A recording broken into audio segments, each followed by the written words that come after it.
This call is now being recorded. Hello, everybody out there. This is the Master Blaster podcasters, usually putting misinformation on blast with political episodes. But we are stepping into a different format here a little bit, talking heavy metal, specifically thrash metal. We got the top 10 thrash metal bands of all time. Before we go into this, let's talk a little bit about some other episodes we're going to do coming up. We talked about Chicago episode. We're talking about our love of Chicago, living here for so long. Dirty, even though you live in Alaska now. Also, too, by the way, I'm Dylan. This is Dirty Mouth. Dirty, how you doing, man? Good. Smelling good. Good. So what do you think about, besides that, maybe a future, best grunge bands? Because we want to get into the 90s, too, you know what I mean, besides the 80s. So we're going to cover some music here in some of these episodes coming up. Not every single one, but just to give you a heads up. And then we'll also get into eventually something to do with comedians, because we love stand-up comedy and stuff like that. So anyway, all kinds of subjects to come. Feel free to email us if you want us to cover a certain subject that you love. And by the way, thanks to all those who have checked out our Ozzy versus Iron Maiden podcast. The podcast has done pretty good, but the YouTube videos of part 1 and part 2 are being listened to at a good rate. So thank you for listening to those. We have picked up some subscribers on YouTube.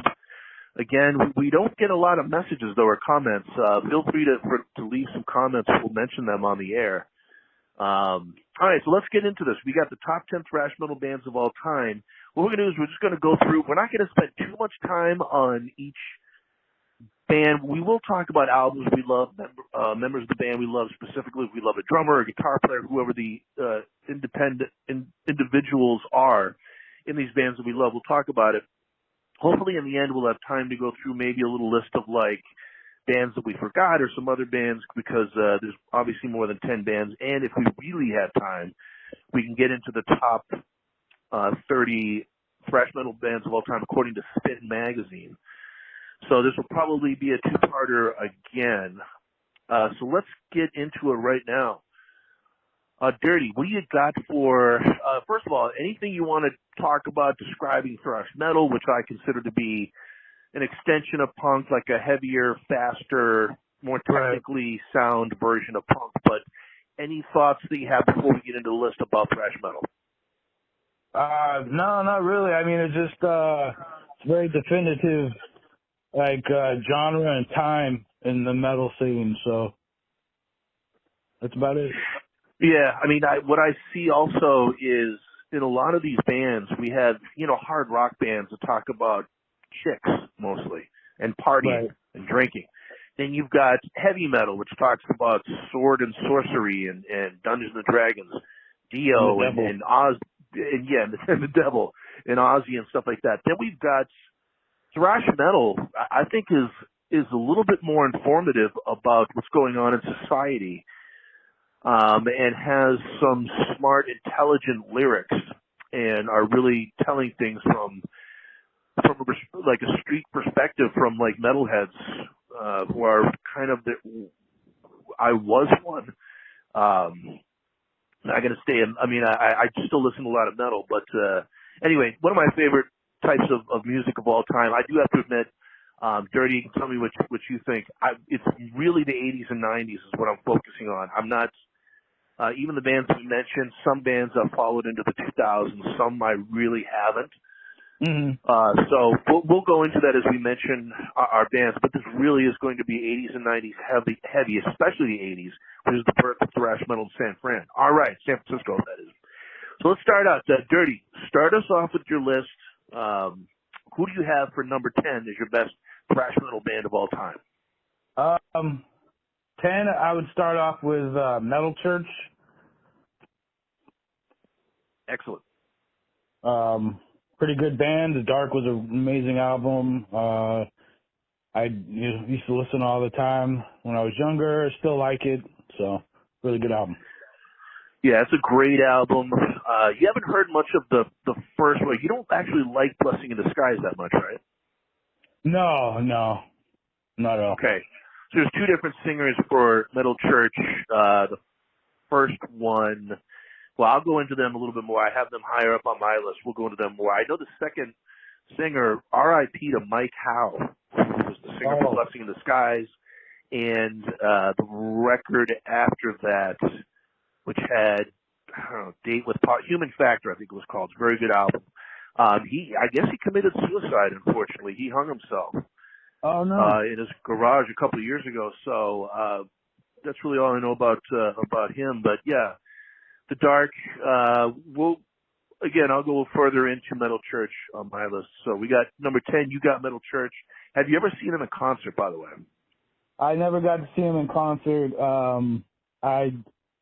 I think when the album came out, we had moved to Alaska, my mom and I, so I didn't get a chance to see him. And my mom was pretty tough about that shit. So yeah, I didn't get to see them either. I know they got put on to some bigger tour in the early '90s. I believe it was a Metallica tour.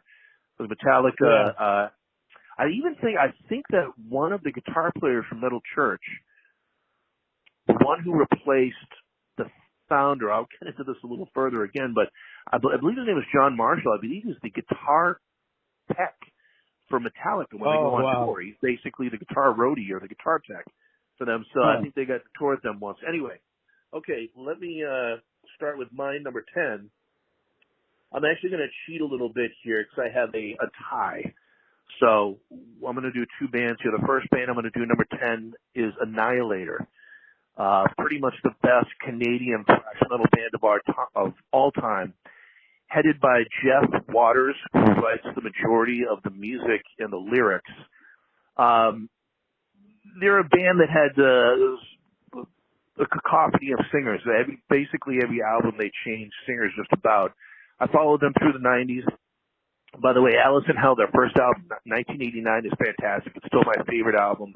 Heavy classical. He's a heavy classically influenced guitar player, great acoustic classical guitar to go along with some great heavy riffs.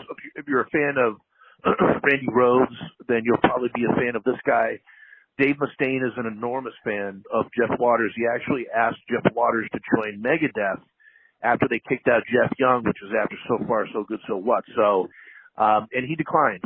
He didn't want to be a part of Megadeth. He probably knew he'd get kicked out after enough. So, but he was supposed to be the guitar player for Rust in Peace. They, of course, chose Marty Friedman, who I find a really good guitar player, but inferior to Jeff Waters.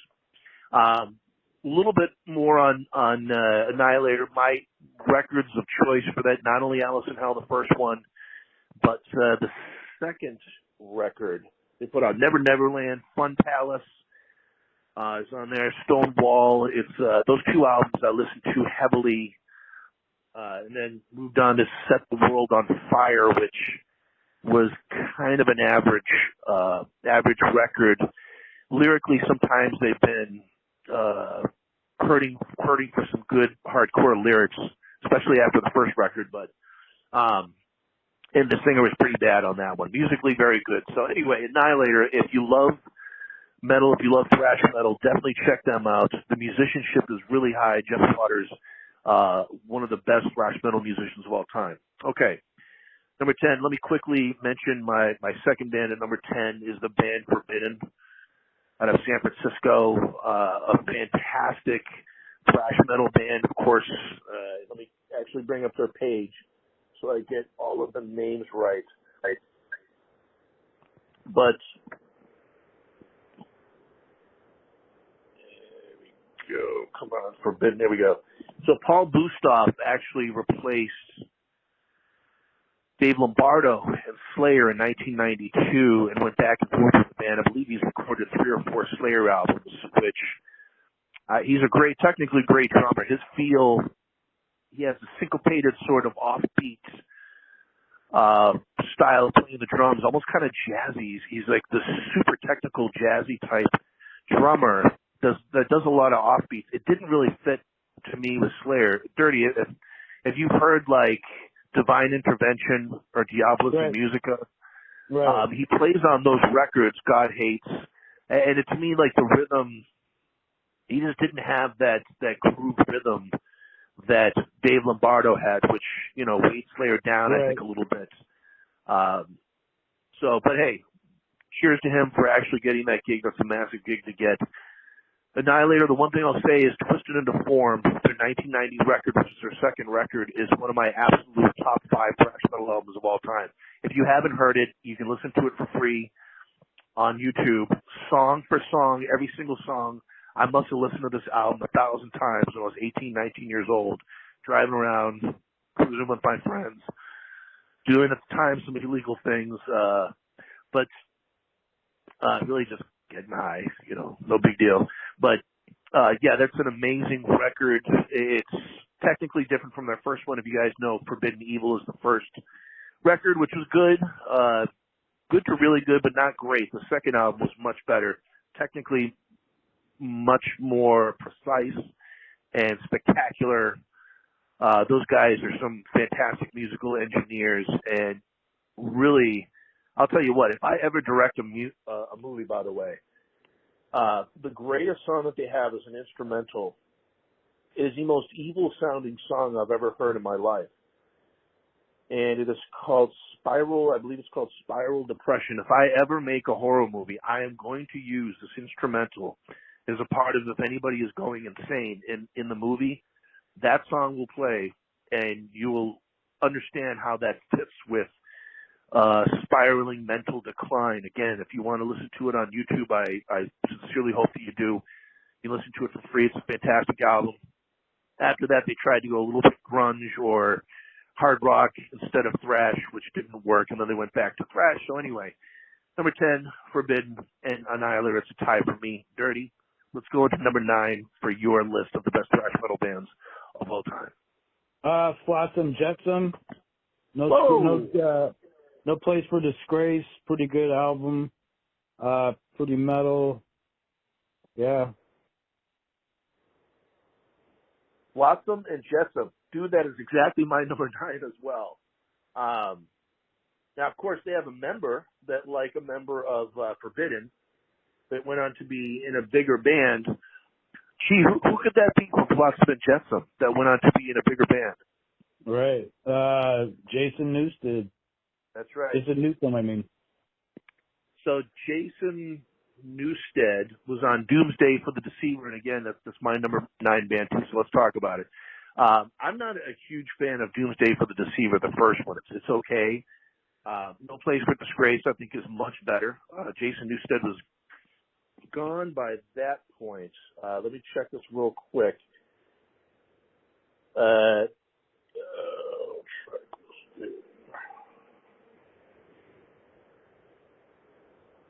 Yeah, I think he had been already replaced. I don't think he recorded on that album. It doesn't give me a list of personnel for that record. I know Troy Gregory was the first one to replace Jason Newsted. Hard on You is a classic heavy metal song. The first track on No Place for Disgrace. Escape from Within is pretty good, kind of a little bit of a slower song. And also, what is it, Misguided Fortune on the second side is fantastic. I'm a huge fan of their band. Their drummer, Kelly Smith, I believe, is a fantastic drummer. And they have actually more records besides Flotsam and Jetsam, besides No Place for Disgrace. This is a band that I did follow into the 90s. When the Storm Comes Down was the record directly after No Place for Disgrace, which I think is even better than that record. It's a better record. It's not mixed. It's got kind of a weird, quirky mix to it. I don't think it's produced as well. But still a great record. Greed is a fantastic song on When the Storm Comes Down. Suffer the Masses was great. Of course, they made a video for that. And then they kept going. Actually, Quattro, released in 1992, was also a very good record. At that point, they were kind of mimicking Metallica a little bit, slowing down, which some of the other thrash metal bands we'll talk about did as well. Drift, 1995 Drift, I got that one as well, which was 1995. So Flotsam and Jetsam had a long career. They're still going. And they're definitely one of the, not only a pioneering thrash metal band, but a surviving thrash metal band that's still going to this day. So I give them a lot of credit. So that's number 9. Number 8. So I got a Dirty, split. what do you got for number 8?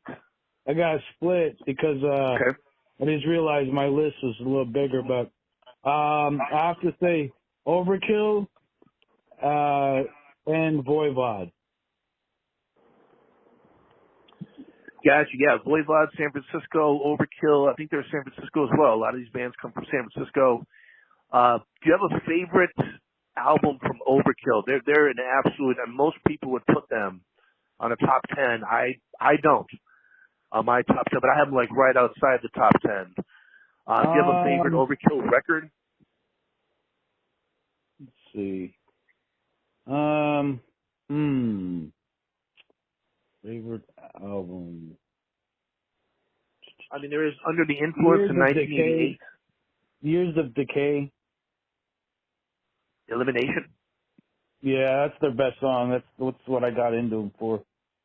But I like No Place, or I like Years of Decay. That's a good album. Yeah, Under the Influence has Hello from the Gutter, which is a really cool song. I remember their logo, which is a little bat flying around in the video as they're going through different parts of the city. Yeah, Overkill, definitely a very influential thrash metal band. So I do like them as well. And what was your other band? Voivod? Voivod. Voivod, who Jason Newsted actually recorded recorded with them on one album in 2005.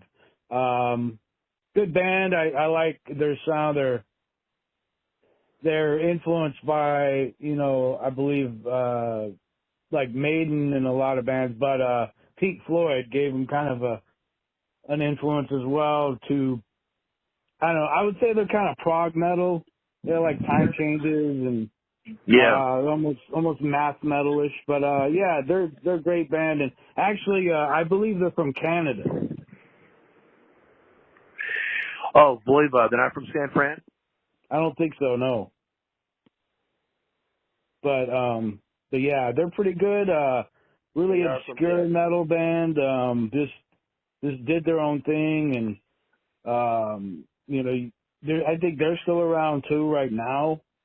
But yeah, Canadian. Yeah, they're Canadian from Quebec, eh? So.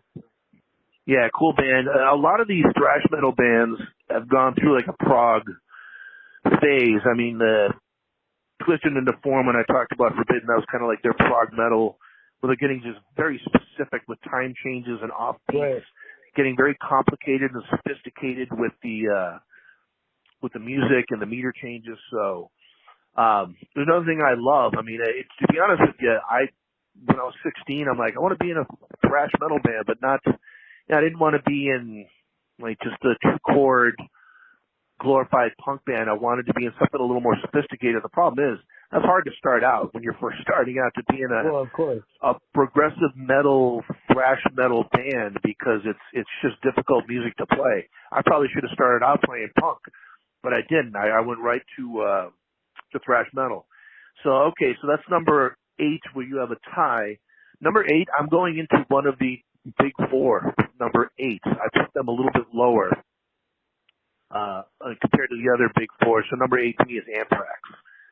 Oh. East Coast band as opposed to West Coast bands. They go way back to the early 80s. Scott Ian, very influential guitar player. I'll tell you what, too, their drummer, Charlie Benante, is magnificent. One of the best musicians in thrash metal. Their lead guitar player, Dan Spitz, I always thought was not one of the best for thrash metal. He was always really kind of average. Anthrax obviously has had a magnificent career, long career. You can talk about Among the Living, which is one of the classic thrash metal albums, Spreading the Disease. Stadia Euphoria, which has, to me, their heaviest song probably ever, which is Be All End All, and one of my other favorite songs, Making Me Laugh, which is sort of a nod to Preachers, which a lot of thrash metal bands took a look at a snipe at Religion. Right. And then it leads up to their best album, to me, Persistence of Time, 1990, all the way from the beginning to end. Fantastic record. It's definitely their most technically, their best album. It's their best produced album, too, as far as their sound and their mix. I love Intro to Reality, Belly of the Beast. Boy, they did a great cover of Got the Time by Joe Jackson. And they also have, what was that song? I'm Not Afraid. I'm a Walking Razor Blade. Face to Face of Fear. Face to Fear. Face of Death. Laugh when others tear. Tear when others laugh. Great. Great lyrics. Whatever song that is great. Yeah. And also, too, they're delving into race relations. One of their first, Scotty Ian talks about how he grew up with a racist family. And it's called Keep It in the Family, which is, I mean, their heaviest stuff is on that record. I mean, there's plenty of heavy stuff, but they're moving away from that thrash metal sound a little bit of spreading the disease, and the drum beats are getting a little bit different, a little bit more technical. The guitars, I think, give better guitar riffs, more heavy metal guitar riffs. The guitar riff for Keeping It in the Family, guys, if you haven't heard that, go listen to it. It is just drop D tuning. It's heavy as shit. Great song, great album. And then, of course, John Bush replaced Joey Belladonna. They went on to do Sound of White Noise in 1992, which is another very good record. Only is one of their greatest songs. So anyway, Anthrax. I think we will do a future top 10 metal albums of all time, where we get real specific with songs and production of specific albums. We don't want to get quite as specific with this because of time constraints, but yeah, number 8 for me is Anthrax. Dirty, what do you got for number 7? For number 7, I have Death Angel. Death Angel, classic. Yeah, classic. San Francisco Bay Area thrash metal. They're amongst, in my opinion, they're amongst the, I don't know, the super legion of thrash metal bands. Like, they, just amazing guitar players, just all around good band. They were like, what I liked about thrash metal, when you talk about politics and difference, is thrash metal actually is more diverse for metal. Metal is so conservative and all that. But San Francisco was great, and thrash metal was great because you start seeing not just white guys, like Death Angel's all Filipino. So it was kind of like, kind of a reflection of that scene in California. And they great band though. I don't know, I can't say enough. Good rhythm guitar, good lyrics. Act 3 is probably my favorite. They're still around today. I just saw something on them. They were playing a show in honor of Metallica. But yeah, so they each put some albums out. They're just still alive. It's another nice thing. So yeah. Yeah, Death Angel was really big when I was in high school listening to thrash. People were talking about different thrash metal bands, and Act 3, Ultraviolence was their first one that I remember. Act 3 was probably their biggest. Seemingly Endless Time, the first song is great. Great song. I remember actually hanging out with a buddy of mine, and he mentioned Death Angel, which was his favorite band, and Act 3 was his favorite record. Nice. And we go out and go driving and hang out at different parts, different, beautiful spots in New England to go and, just kind of set up camp and smoke a little something and enjoy nature. And we would listen to different thrash metal bands, heavy metal bands, and he mentioned Death Angel, and he says, mark my words, Dirty, if you ever had a friend tell you, like, in 20 years, this is what's going to happen, mark my words, and you actually remember the big proclamation that a friend of yours made of what's going to change or what's going to happen in the future. After Act 3, he said, Death Angel is going to be the biggest heavy metal band of all time, and he goes, mark my words, Room with a View is going to be the stairway to heaven for our generation. Wow. And I listened to it, and I'm like, really? And I heard the song is okay. I mean, I like Act 3. That song specifically is okay. I guess I'd have to go back and listen to it again to have a more specific opinion. But it certainly didn't happen, actually. Now, actually, I think with Death Angel, let me go back to their... Yeah, they took a big break. After Act 3, they took a 15-year break where they didn't record, and their next record was The Art of Dying. So his proclamation didn't live too well because they obviously kind of broke up after that or something happened. Well, what's funny is that for him to say that, and so the album came out, I think, in 1990, right, or 89, 90? Yeah. Yep, 1990. So what's funny is, so within the next couple of years, especially like from 90 to 91 to 90, 94ish, grunge took over everything. Like it took over everybody's, attention. And like, very few thrash bands made it. I think Metallica, and Megadeth and Anthrax, they blew up, but, Metallica blew the fuck up. And, they crossed over, everybody started listening to the Black Album. So it's funny you say that because I was going to say if you go off popularity, The Unforgiven is probably the Stairway to Heaven. Not my opinion, but for like airplay and for a metal ballad compared to like A Room with a View, which I think is a really good song. But I mean, if you look at the facts of the matter, that's a funny statement to say to make. But yeah. Thrash metal is not known for a lot of ballads, rightfully so. Obviously, with Metallica, I mean, Enter Sandman is their biggest song. I mean, it's far from their best, I feel. But what's funny is that I took a look at the 1990s, the biggest records of the entire decade, and you had in the top 10, like, the Bodyguard soundtrack from Whitney Houston. There was Pearl Jam's first record. There was Smashing Pumpkins' Melancholy and the Infinite Sadness. There was a Creed record in there. Oh, yeah. And the number one album, there was a couple Garth Brooks records, I think, in there.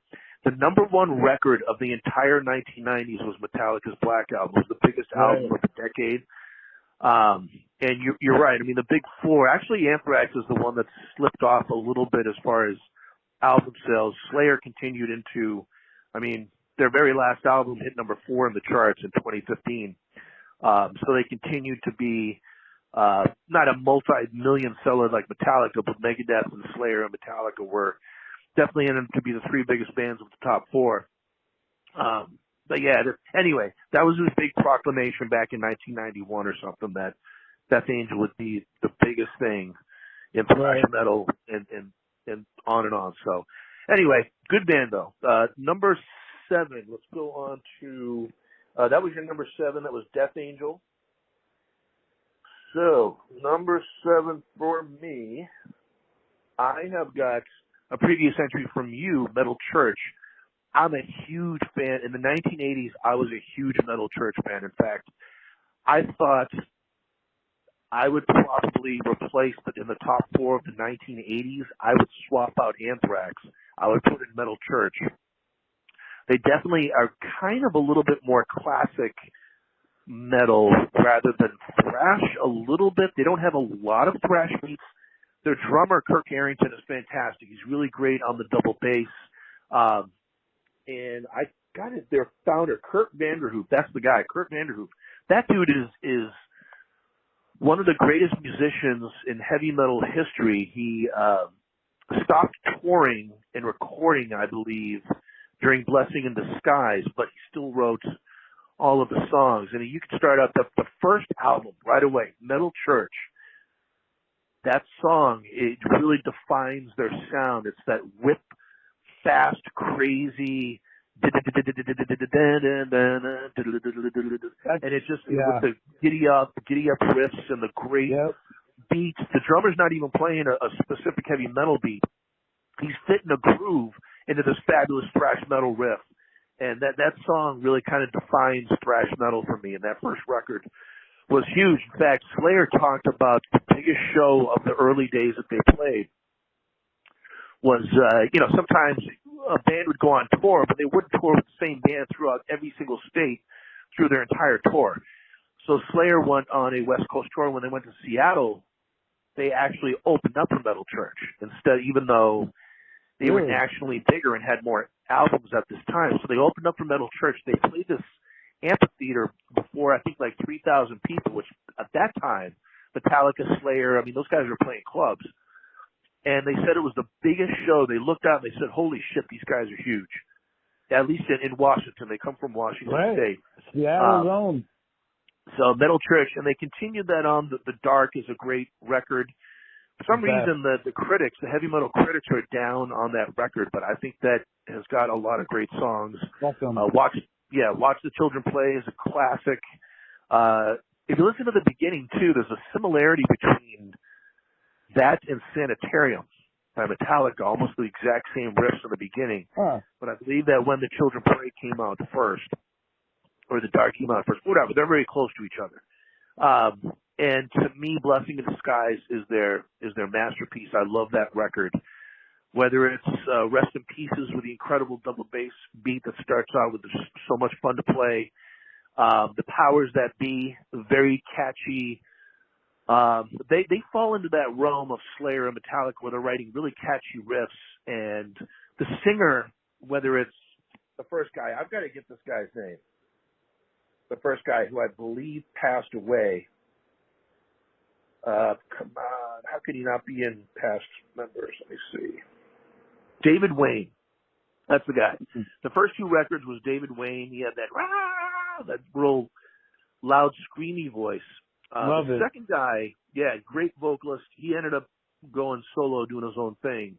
Not really doing too well with that, but the follow-up singer, Mike Howe, had a little bit more of a controlled scream and a little bit of a deeper howl to his voice, a little deeper, darker resonance to his voice. And again, R.I.P. to Mike Howe. But that record, Blessing in Disguise, every single song is fantastic. That is an absolute heavy metal masterpiece. I would put it in my top 5 thrash metal, heavy metal albums of all time. Avant Sans Mine, of course, is brilliant lyrics that's talking about the story of the Telltale Heart by Edgar Allan Poe with a great guitar riff. Fake Healer is a groove metal song for sure. They really hit that groove perfectly. Another one of the greatest heavy metal songs, a forgotten song, because they did a video for this. They didn't do a video for any of the other songs I'm talking about. They did a video for the song Badlands, the first song on the second side, which is fucking awesome. It's a song that, to this day, it lives the test of time. You know how when you listen to something years later and you're like, well, this is good, but not as good as I remember it, or, boy, this is actually better. Badlands is one of my absolute favorite songs, that opening riff, that clean guitar riff that it comes out with, and it talking about this guy who's on like a kung fu like journey across deserts and different plains, and I'm not sure if it's America where he's talking about, but then he goes across the Badlands, or he encounters the Badlands. Anyway, it's a great fucking song. Another one of my favorite Metal Church songs of all time, The Spell Can't Be Broken. It's a knock on religion, of course. Thoughts and feelings that aren't quite your own. The fact is, you don't have a mind to call your own. Something about a Bible. Anyway, I can't recite all of the lyrics. The lyrics are really great for that song. Great opening guitar riff, just coming in, and the dynamic that the drummer creates. Kirk Arrington with that, fantastic. Just just great riff. I love this record. Even the you talk about an anthem to the estranged, which is their song about the plight of homelessness in Seattle, is very heartfelt, and it reminds me of a special that I saw as I was born in Seattle. Moved out in 1979, and I saw a special. Seattle was named the most livable city and the best place to raise your kids, I think, in 1982 or 83. Some producers, some indie filmmakers took that, and they lived in Seattle. I think they lived in Seattle, and they said, Joe, I see a lot of homeless kids on the streets. They went and they made a biography. Not a biography, it was a documentary. And it was, boy, I've got to remember that name. It's not the Streets. This is what happens when you do a lot of improvising when you're doing your podcast. It's about Seattle homeless movie, 1983, I want to say. There it is. It's called Streetwise, which, of course, in Chicago here is the name of a paper that homeless people sell. And they can make money off of selling copies of Streetwise. So this movie Streetwise it just absolutely broke my heart when I was a kid. I mean, there was this really cute, young, bubbly girl who was 12 years old, and she would sometimes go to school, sometimes wouldn't. Either way, at nighttime, she'd say to her mom, "Okay, Mom, I'm going out to turn tricks tonight." And the mom would say, "Okay, honey, make a lot of money." And she was 12 or 13 years old, and it's her, it's some homeless kids, and just telling about what they're going through and how they survive. And it just was one of the most heart-wrenching movies I've ever seen in my life. And it's a great, you have to be in a certain mood for it, obviously. It's a little depressing, but the end of the movie, of course, is that girl just walking off to meeting another John out in the streets. And one of the kids commits suicide in the middle of the movie. One of the kids got killed by the Green River Killer, who killed over 40 kids on the West Coast. Another got killed in a bar fight with a knife right after the filming of the movie. So, not all the kids make it, and it's very real. And if you ever get a chance to check out Streetwise, 1984, it's a fantastic, one of the greatest movies I've ever seen. And it did make the top 10 list of the decade for Siskel and Ebert. I think especially Roger Ebert loved that movie. So anyway, all ties into Metal Church. I really went off on a rant there, but number 7, Metal Church. I'm going to end it with that. Also love The Human Factor. Very good record. They should have been bigger than they were. Dirty. Let's go on to the number 6. We are on number 6 now. The 6th biggest thrash metal band of all time. What do you got? Let's see. It would have to be a tie. Oh, come on. Damn it. Sorry, my phone's being slow. Here we go. Exodus and Megadeth. Wow, you got Exodus tied with Megadeth, huh? Yeah. Well, they're huge in thrash metal. I mean, Exodus is way, way up there. Absolutely one of the pioneers. What do you got to say about Exodus? So, Fabulous Disaster, great album. Great lyrics. A lot of the subject matter is like actually pretty deep. Talking about the prison system. Just making a lot of social conscious comments. Just great rhythm. Great rhythm guitar. I like the singer. They do a really good cover of AC/DC. Toxic Waltz is a great single. They had a great tour that year. I think they went on tour with Halloween for this MTV thing. Just great album. Kirk Hammett and Metallica left them to go join Metallica, but I don't know. I just thought they were great, and I thought their name is great. I had to look it up when I was a kid because I didn't know what it meant. So they make you think about stuff, and they're another San Francisco group, really good, just classic. Yeah, they've survived the test of time. They're still going these days. Gary Holt did replace Jeff Henneman in Slayer. Rest in peace, Jeff Henneman. I think the greatest thrash metal musician of all time. In 2013, right around that time, right after the Big Four got together, and did some shows together. Henneman passed away. Holt replaced him, then went back to Exodus after Slayer called it quits, I believe, in 2019. Steve Souza, the singer, was, in fact, I think Steve Souza just joined for, I don't even think he was on Bonded by Blood, which is a heavy metal, thrash metal classic, considered one of the first thrash metal albums of all time. He actually was in Testament. And he left Testament after the Legacy, before the Legacy came out, which I guess they had toured on that record for a long time before the record came out. Anyway, Chuck Billy replaced him in Testament, and Steve Souza moved on to Exodus and really had a very good career with them. You look at, like Dirty Mouth said, Fabulous Disaster is, I think it's better than Bonded by Blood. I think it's their best record. I love the song Fabulous Disaster. It's great. Right.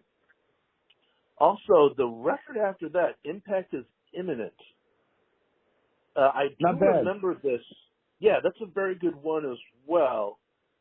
Boy, it's been a while since, by the way, everybody, we kind of are doing this on short notice a little bit. We didn't get to do as much research. We've heard all this stuff before, but when you hear it 30 years ago, or sometimes even just years ago, your memory starts to fade a little bit. I wish I'd gotten a chance to go back and listen to some of the stuff a little bit more. And yes, it's an indictment on how much I listen to thrash metal these days. I mean, some of the guys I talked about before I still listen to. Exodus, I'd have to go back and check out some of their stuff because it's not fresh in the brain. But they did have more than just a couple albums too. Force of Habit in 1992 was another very good record. So they've had a very good career. Now, what do you have to say about Megadeth? You got them tied. Most people would put Megadeth in the Pantheon, but you got them tied with Exodus. Why do you think Exodus is as good as Megadeth? I like the rhythm. I like the vocals. I like the lyrics.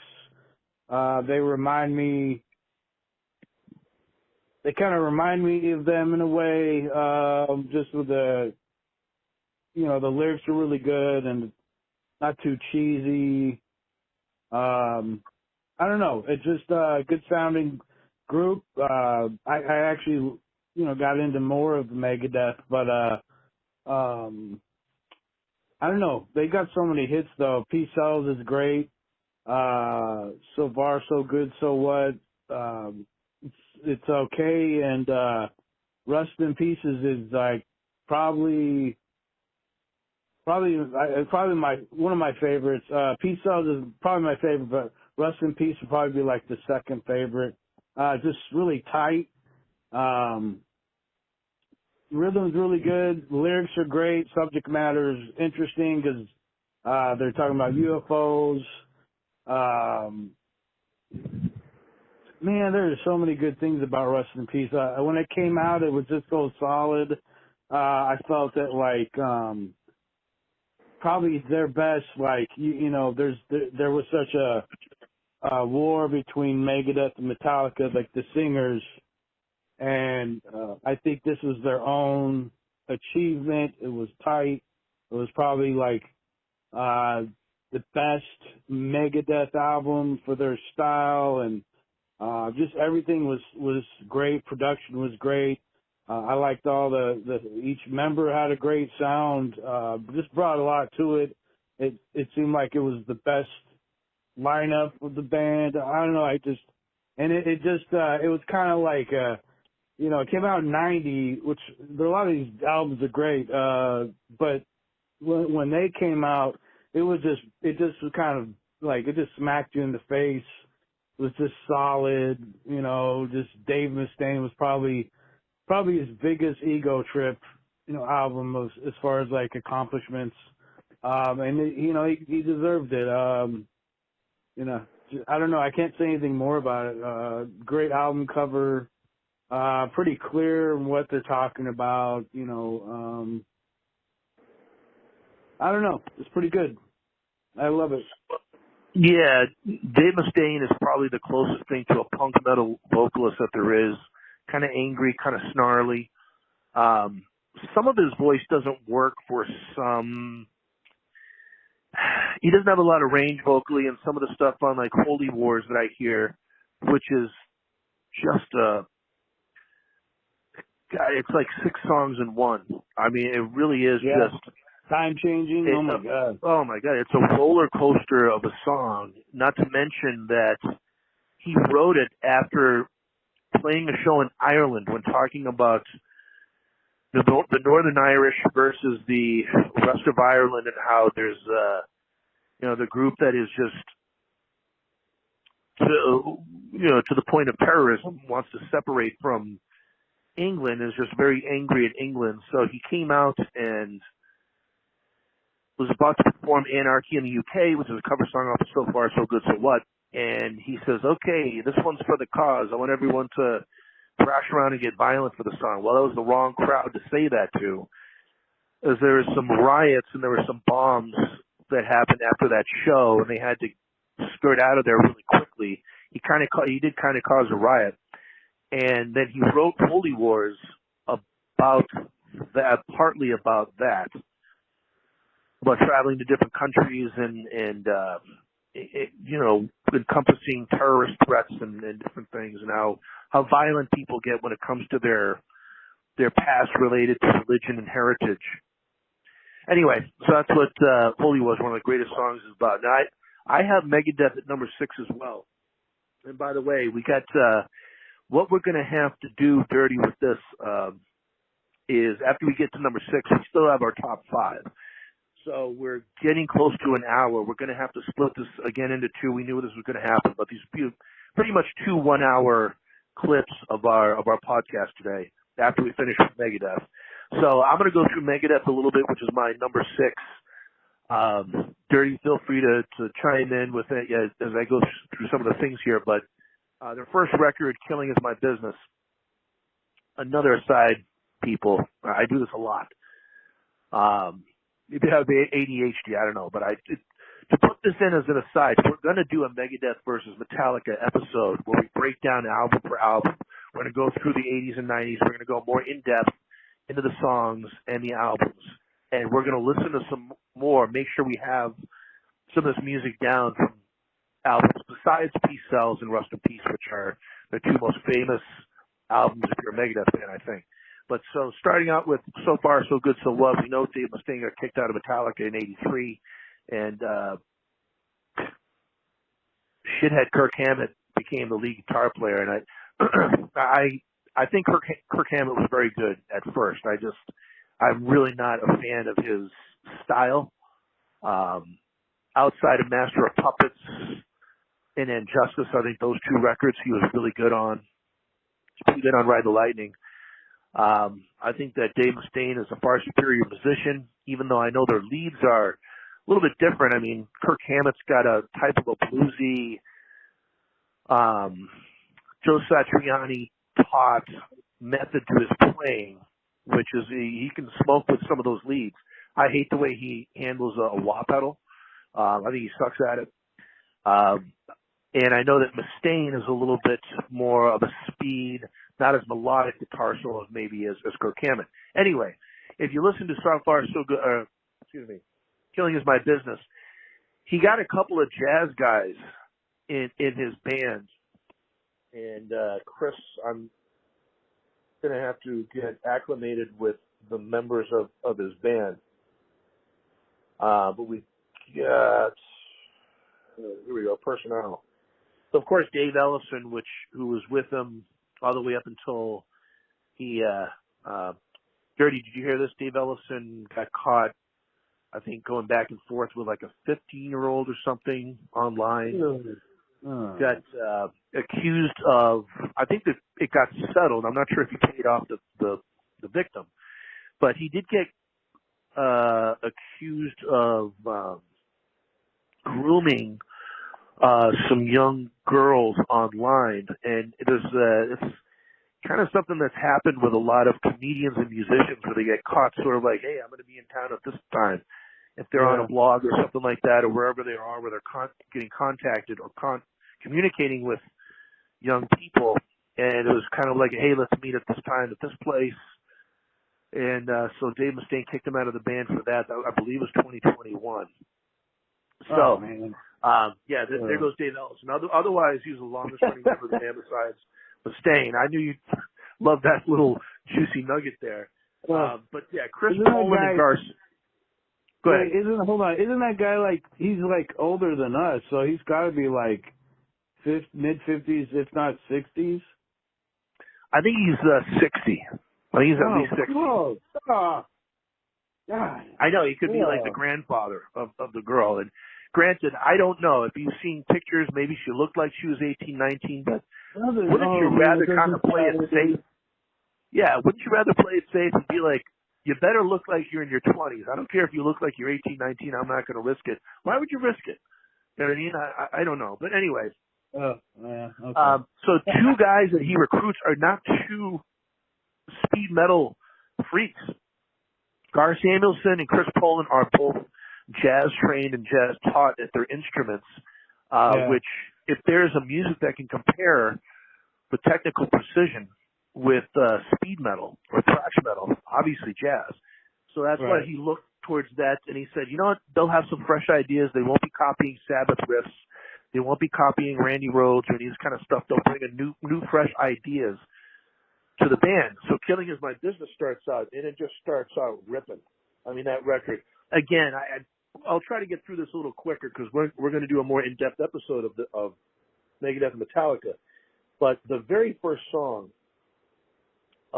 which is Last Rites / Love to Death, comes out. Obviously, there's a little piano intro, and it just comes out with this blistering, fast kind of like, it's their statement of like, we're here, we're fast, we're going to play these smoking lead solos, and we're going to try to be that's what Mustaine said. He wanted to kill Metallica as far as speed, heaviness, and precision. Now, I don't think they exactly did. I think Slayer is the one that really became the big dog as far as thrash metal, specifically describing thrash metal. Metallica obviously wanted to be bigger with heavy metal. But anyway, Megadeth, Peace Sells, huge record. I remember they were the first thrash metal band to come out with a video.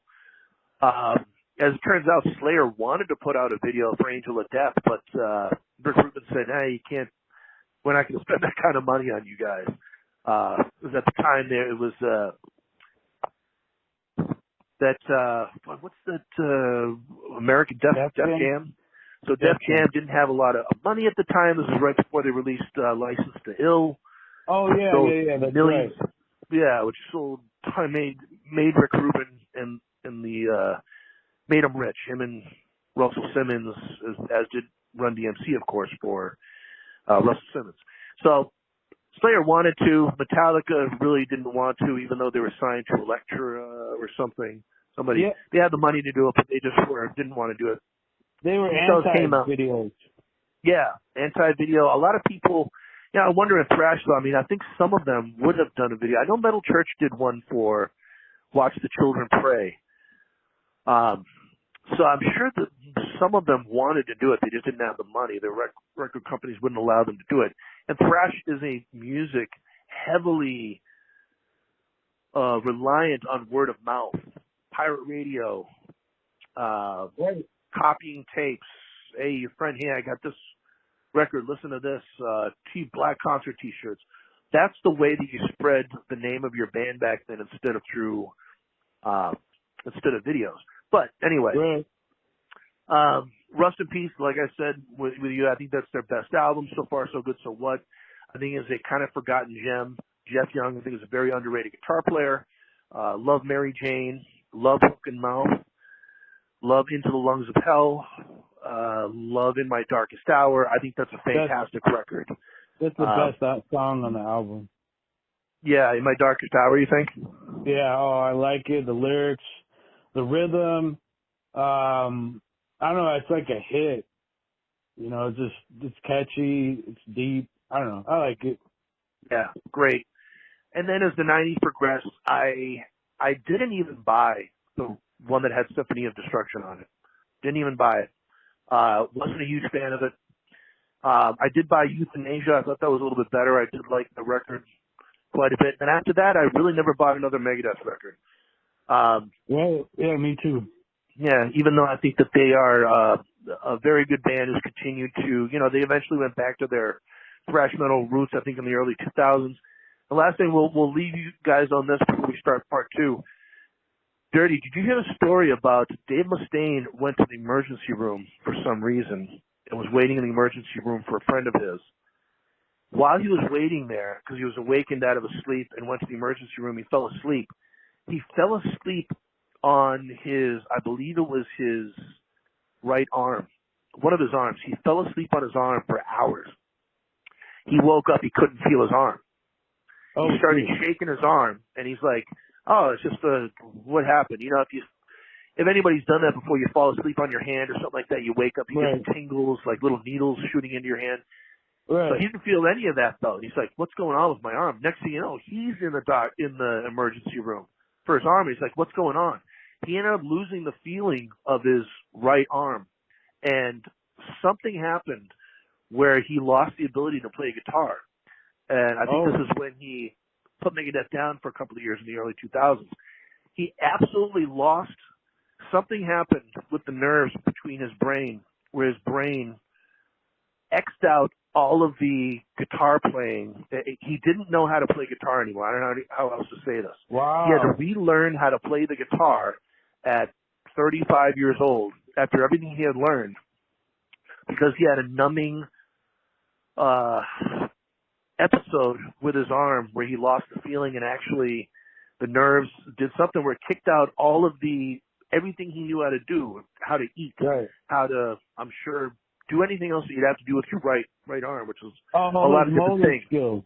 Yeah. All of his, exactly. There you go. He lost his motor skills with his right arm, and if he was older, I mean, maybe he would have had a stroke or something like that. But because he was so young, that didn't happen. But anyway, huge story for him is that what a comeback story, having to relearn how to play guitar with everything that he had already learned in the 2000s to make a comeback. Most people would have said fuck it and retired, but he didn't. So anyway, he is a tenacious motherfucker. All right, so let's end part one of this episode right now. We got the top 5 thrash metal bands of all time coming up. Please stay tuned. Again, we will post both of these together when they air. And Dirty, talk to you in 2 seconds, okay? Okay.